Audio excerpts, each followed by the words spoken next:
It all started with a headstone that is at Discovery Park, which used to be Fort Lawton, and it's an unusual headstone because unlike the military graveyard, there is this giant column with its top cut off, and no one who worked at Discovery Park when I first saw this headstone had any idea what it was all about. And after a few days of researching in the library, I was shocked to see that here in Seattle, we'd had a lynching. 200 African Americans who were suspected of having something to do with this lynching. And the person lynched was an Italian prisoner of war. Who knew we had a lynching? Who knew that blacks would be accused of that? Who knew we had prisoners of war in Seattle? There is an old saying that history is written by those who were in power. And I don't think there was really, for me, any more dramatic illustration than this case. At the time that these men were prosecuted, African Americans in the United States had really little or no power. They had little or no support. In this case, and I think it's true through a lot of things that we think of as history, there are numerous examples of other parts of that history, other stories that hadn't been told. And unless we are willing to re-examine those, to try to find some of those stories that other people were trying to tell but no one was listening at the time, then we don't do ourselves or our children or other people's children much of a favor. And this was a case where if you looked back and found any books, any newspaper stories that referenced this case at all, they got it wrong. I think what we hope for is that within our community we will recognize that there are injustices that continue. I think as citizens we have to be far more willing to be better read and better informed about our world, to support education. I think that's ultimately what's going to allow people to make those kinds of distinctions. If you assume that history has been written correctly, you do that sometimes at your peril. And it's a great challenge, I think, for a younger generation to never take that at face value and to be willing to open up and look. It's ironic. History you think is written, it's done, it's over. But in truth, history is always being written, and sometimes past history is being rewritten.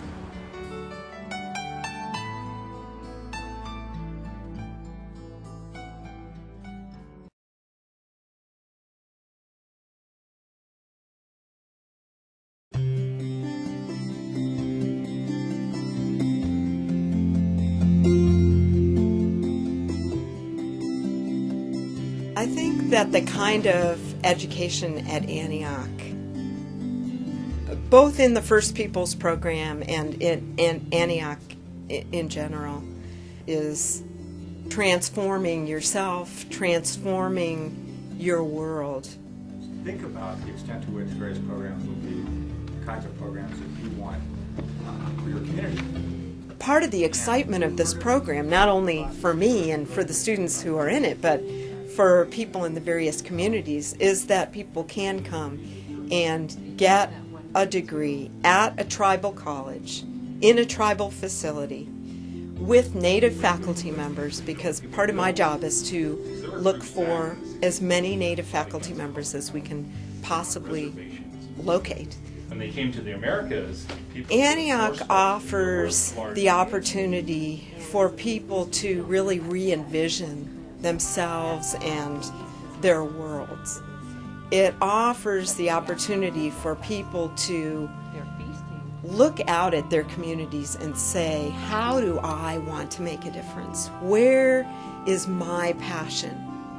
Where is my commitment to my people? Or to, maybe not even to my people, but to the world at large. When I said to a group of students from the Lummi Nation who wanted to come here 2 years ago, and there were 5 of them, and I said, you are not going to be able to sustain the drive for 3.5 hours in each direction, 3 days a week to the Muckleshoot Tribal College. You won't be able to do it. And they looked at me as if I was from outer space, and one of them said, oh, we will. We're doing this together. And they did.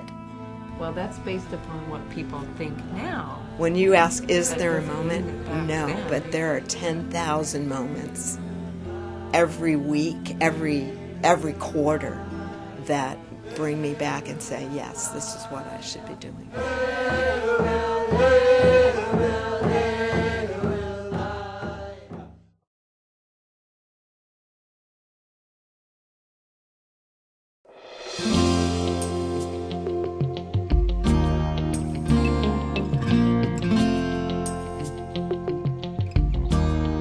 Museum of Glass is a very young organization. We're barely 5 years old.